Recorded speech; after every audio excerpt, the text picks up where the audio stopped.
Hey there, and welcome to episode 4 of the Beneath the Stats podcast. I'm your host, Robby McKittrick, and joining me today is Fox Sports Radio talk show host, JT the Brick. JT, thanks so much for being here. Thanks for having me, Robby. Appreciate it.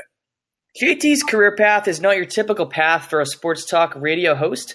He started working as a stockbroker for Merrill Lynch. While he was working as a stockbroker, he became a well-known caller on the Jim Rome Show. JT ultimately moved to the West Coast, quit his job as a stockbroker to go into sports talk radio, and he currently hosts his own show in Vegas on Fox Sports Radio from 5 to 8 at night during the week. So, JT, you have quite an interesting story. Let me start with, did you always want to host your own sports radio show, or did it just happen out of opportunity? Yeah, Robby, it just happened out of opportunity. Again, I went to college for communications in upstate New York at a school called Geneseo State University, and when I came out, I wanted to get into business, finance. I became a stockbroker. And then that path led me out west to San Diego, where I started listening to sports talk radio and started calling into radio shows in the Jim Rome Show. And then I won his first ever Smack Off. So that's how it all started. It all started by chance and luck, and it was never something that I dreamed about as a kid. So you talked about moving from New York to San Diego, and I similarly just did a recent trip with my friend from Boston to San Diego. What made you make that move, and what comes to your mind when you think about that time in your life? Yeah, that was a really good time in my life. As a young stockbroker, I was working really hard. I was kind of burning out. I was making 300 cold calls a day. I was working 14, 15 hours a day from 21 to 24, 25 years old. And my best friend and I decided we needed a change of pace. We wanted to kind of move out west. We always dreamed of doing that. And San Diego seemed like a good fit. So at the time I was working and got hired by Smith Barney out in San Diego, a brokerage firm, and made that leap to move out west because it's the only thing I knew how to do. And I had a job waiting for me, and it was probably the best move I ever made. Now, quitting your job as a stockbroker to try to become a sports radio talk show host is a risky move. Do you remember your thought process at the time behind that decision?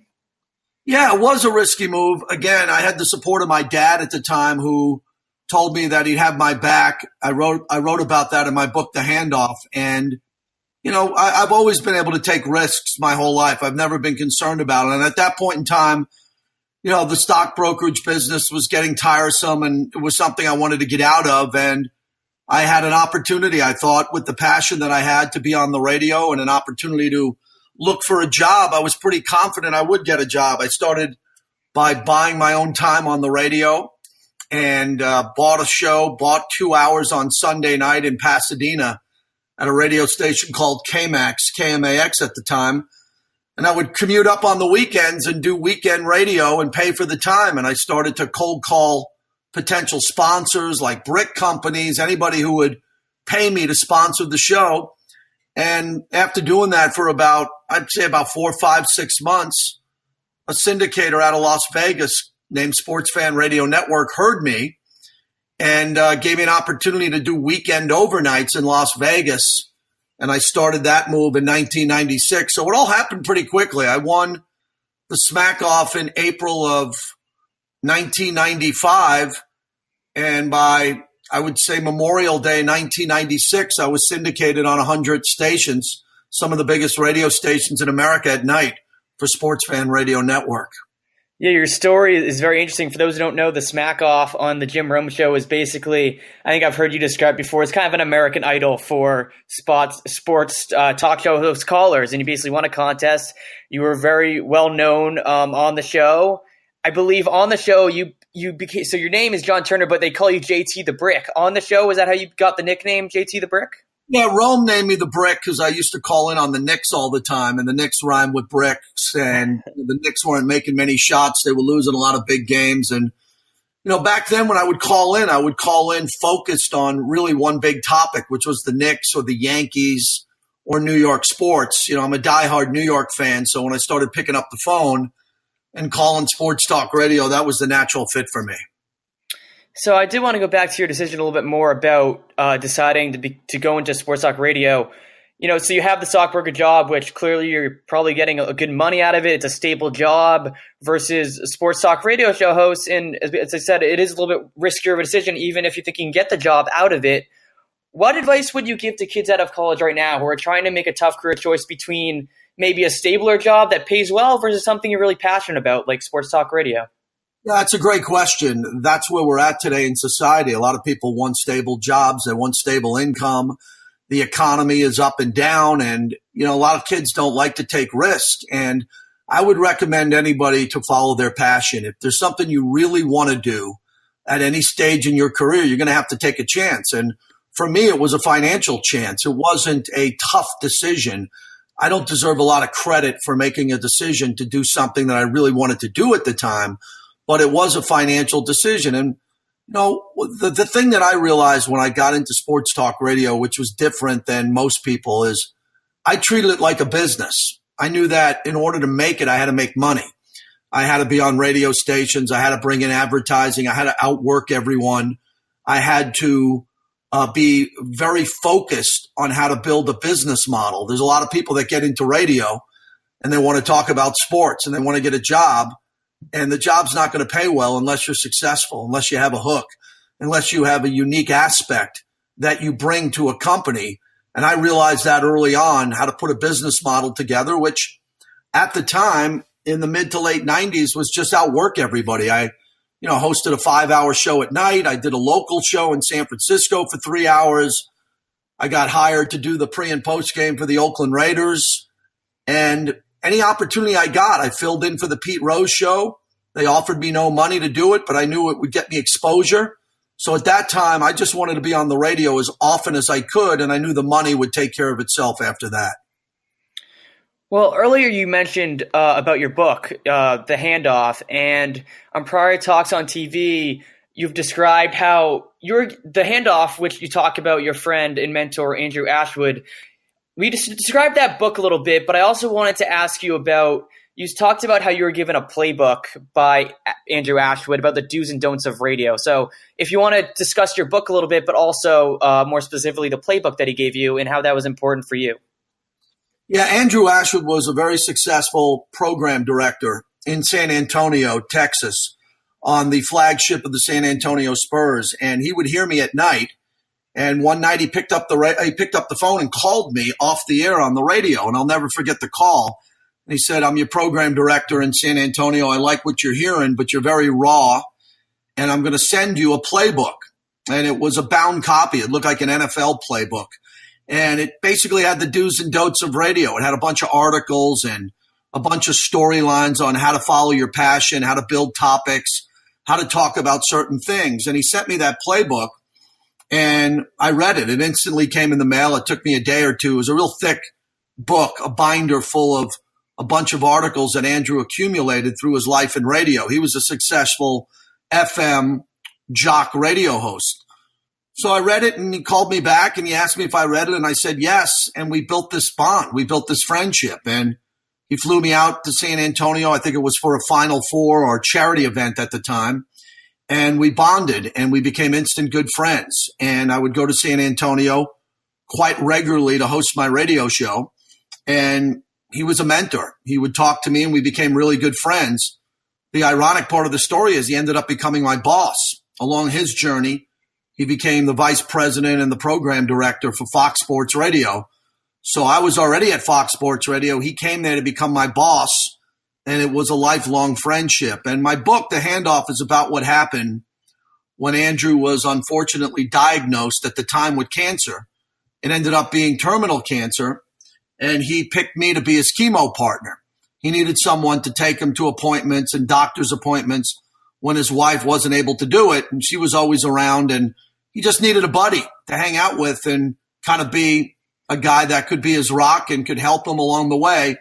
And that's what the book is about, what happened in the courageous journey that Andrew went on. He ultimately died of terminal cancer, but the book was a tribute to him and what he handed off to me. Just the way he handed off that playbook before we met, he handed off a lot of advice to me throughout my radio career, but more importantly, we became very good friends, like brothers, And he left me with a lot of life lessons that I put in the book on how to be a better friend, a better father, a better husband, and be a better person. So that's that relationship, and it's probably the most important one I've ever had in radio. Well, I'm sorry to hear about your friend. Everyone should check out that book. Absolutely. It sounds like a great read. What was that experience like for you when you heard that he wanted you to be the one to help him through it? Well, the book, the best part about writing the book with Alan Eisenstock, who co-wrote it with me, it was very therapeutic, because at that time when Andrew came to me, we were going through a rough patch in our friendship. And our friendship wasn't really clicking at that point in time. He was getting married. He was going away to have a destination wedding, and he didn't invite me to his wedding because we were butting heads on a couple of issues, and I was really hurt. I was actually crushed at the time that our friendship was framed that way. But when he got that diagnosis, he reached out to me, and we put everything in the past. We never discussed what happened. We never talked about the problems of our friendship at that point. We put everything behind us, and we fought forward with this moniker, winning is the only option. So the lesson of the book and the lesson of our friendship was, even though you could be going through a difficult time in your life with family or friends, when something really serious happens, you forget about the past, you drop everything, and you focus on what's ahead of you. And that's what I learned from Andrew. Yeah, absolutely. It's a good message. And, I'm glad that you guys could regain that friendship that you had. And obviously working for your boss can create some difficulties. But one thing I was curious about was the playbook itself. I do want to transition a little bit back to the sports talk radio in general. What was one thing that really stuck to you, that stood out to you from the playbook, and how it's helped you in your sports radio career? Yeah, good question. One of the columns and articles and notes that he wrote in there was about finding out what you want to talk about and get right to it. Just get right to the big topic of the day. Play the hits. Andrew was a big believer that you play the hits like you do on music radio. And that was something that he taught me very early on, was come to every radio show prepared with what I wanted to talk about and stick to my guns and stay with that and build that with the audience and get the audience to interact. And, sports radio was much more about interaction back in the day than it is today. Now sports radio is going through what I believe is a transition where we're not being told to interact with listeners and callers. It's more about who's tweeting, who's sending messages via Facebook. And back then it was more about how do you get people to pick up the phone and agree or disagree with you. And that's really been the core of what I do on the radio. I like to interact with fans who go to games, fans that are passionate about sports and really have the balls to pick up the phone and challenge you on the other end. And that's part of what the playbook was about. Just know what you're doing, be prepared, and go in there every day with your opinion, but make sure you can back it up. Do you think you have a different perspective as a sports talk radio host, as someone who was a caller for a long time and then became a host, versus someone who, that's what they did for a while as a career path and ultimately became a host, who may not want to interact with the callers as much as you said, how it's changing now in the culture of radio? Yeah, the culture of radio has changed, and it'll always change. And, things come and go. And, it's another good question. I just look at it as of today. We're going through an era in sports talk radio where there are too many people talking at once. There are too many people who shouldn't be on the radio, who are behind the glass or on TV or have nothing to say, who are being called on to talk. And I really think it's hurting sports radio. You should be tuning into radio to listen to your guy or the gal, whoever you like, that has a strong opinion. And I think now there are a lot of writers in sports talk radio. There are a lot of hosts that don't go to games. They don't watch sports. They count on other people to write and talk about what they should be talking about. And, I've never lost that edge. I'm always prepping. I'm always watching sports. I'm always going to games. I'm always trying to have that edge, because listeners can hear right through that if you're not genuine and you're not sincere. So for people who are getting into the business now, when I got into the business, Robby, it was interesting. You had to really work. You had to, volunteer. You had to work for free. You had to do weekend overnights. You had to do updates. You had to get in front of a program director and sell yourself. Now, a lot of people are entering the business as background noise, trying to get on a radio show as background help. And I think it's hurting the business because, again, It's driving down prices. It's driving down the price of radio hosts that should be talking. And now when you tune into a radio show, if you hear 6, 7, or 8 voices on a radio show, there's a problem. It's because the radio host doesn't have enough to talk about and he needs help. In an article for the Las Vegas Review-Journal, you discuss how sports talk radio has evolved, but how it really focuses on the personal lives of athletes more than it used to, where it used to really focus on the stats and the numbers. Why do you think this has happened, and do you think it's a good or a bad thing? Yeah, I call it the TMZ-ification of sports. It used to be you cared about who hit the game-winning shot and who hit the walk-off home run or who was going to get drafted in the first round. Now it's all about the drama of sports. Currently, as we're doing this, you see what's going on with the corruption of NCAA basketball, Sean Miller at Arizona, players getting paid. We're wondering about Johnny Manziel and will he play again? And if he's on the beach in Cabo with his girlfriend, we're worried more about the lives of these athletes. Odell Beckham Jr. wants a new contract. Well, he's never really played in a big game, but he's got a television commercial and he goes to parties and he goes on yachts. And it was never like that. Now we seem to care more about the drama and the gossip around athletes in their personal lives more than what they do on the field or on the court. So it's changing. It's always going to be about sports and who wins and who loses. But now we seem to be really paying attention more to the personal transgressions of athletes like Tiger Woods or the politics of sports and Colin Kaepernick taking a knee, or what's happening with athletes who are trying to rebuild their brand again because they got in trouble outside or off the field. There's a lot more to that. We have to pay attention a lot more to what's happening with the personal lives of athletes than we ever had before. Why do you think people are more interested in the personal lives of athletes? Do you think it has to do with just social media, or do you have just a theory on why that is more than it used to be? I think a lot of it has to do with social media. I think there's a big social media aspect to it, and athletes are trying to get in front of their fans more so than ever before. I mean, let's just go back, to the 70s and 80s and 90s when there was no social media. Athletes would have to perform and then they'd have to go on talk shows and they'd have to be interviewed after games. And now an athlete ends a game and he can go on his own Twitter. He can go on his own Facebook Live. He can, talk to their own social media teams. It's completely different today. So athletes are always trying to build that brand to make connections with younger fans so they can sell apparel and they can sell their influence now on social media. So that's really changed. And I think we've done a good job on our radio show trying to capture that. My partner, Tom Looney, who I've been working with since 2004, we do a segment called Pop Looney every night where we look at the pop culture side of sports. I interview the executive producer of TMZ every week, Evan Rosenblum. And I'll talk about stories that are involved that talk about athletes and what's happening in their personal lives. But, I'm still a pure sports fan. I care about who wins. I root for my teams. I root against other teams. I bring it in every night. My goal is to find out who's going to have that great moment in sports and try to deliver it to my audience quicker than my competition.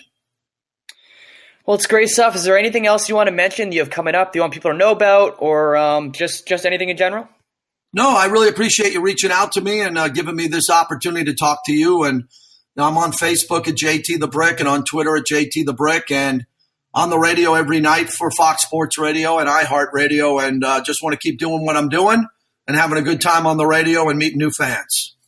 Well, thanks so much for being on my podcast, JT. I really appreciate it. Everyone, make sure to follow JT on Twitter at JT the Brick. Tune into his radio show on Fox Sports Radio on weekdays from 5 to 8 Pacific time. If you enjoyed this podcast, feel free to check out my first 3 episodes on my sports blog, robbymckitrick.blogspot.com. Feel free to follow me on Twitter at Robby McKittrick for the latest podcast information. Next week, I'm interviewing San Diego upcoming hip-hop artist Ill Nicky, so stay tuned, and thanks so much for listening.